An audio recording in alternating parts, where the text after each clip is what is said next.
It's official, every Kenyan is now a hustler, including the president. Hustlers have no money to even buy the expensive unga, fuel, electricity, and now you are adding them more burden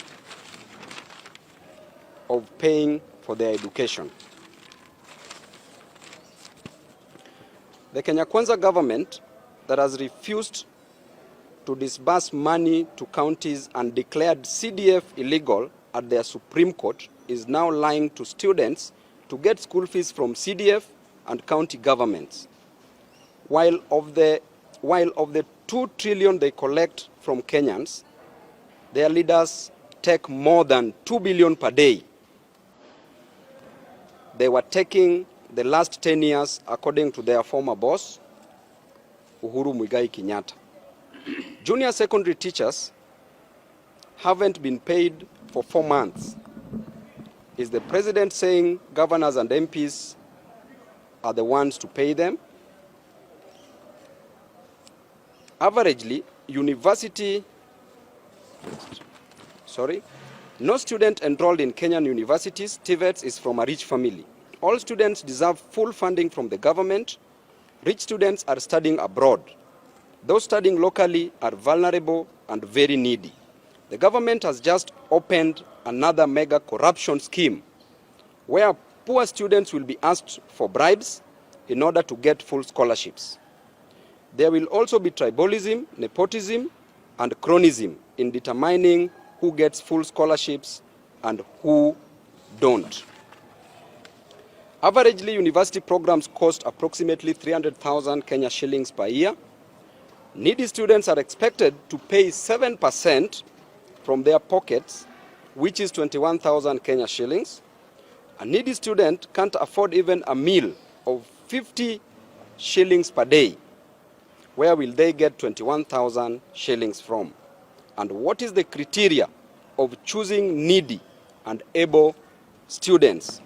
This is where tribalism, nepotism, marginalization, and bribery will be the consideration for awarding full scholarships and not on merit. We also have teachers in this country who have up to 3 to 5 students in various universities or other colleges. But the amount of money that they earn cannot sustain all these students in colleges or universities. How do you classify such teachers? So what is the criteria of classifying a needy student? Universities are in debt because top government officials are using universities. I have a dossier for all government officials doing business with universities and minting billions per month, which I'll release very soon.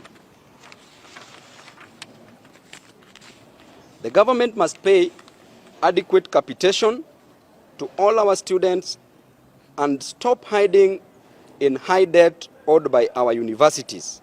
That is due to corruption, to deny deserving Kenyans a chance to good quality higher education. All parents, students, and Kenyans of goodwill must resist this attempt that is going to fail, like the infamous laptop project for all primary school learners. The new higher education financing policy is a money laundering scheme and will go in history as the longest con, longer than the long con.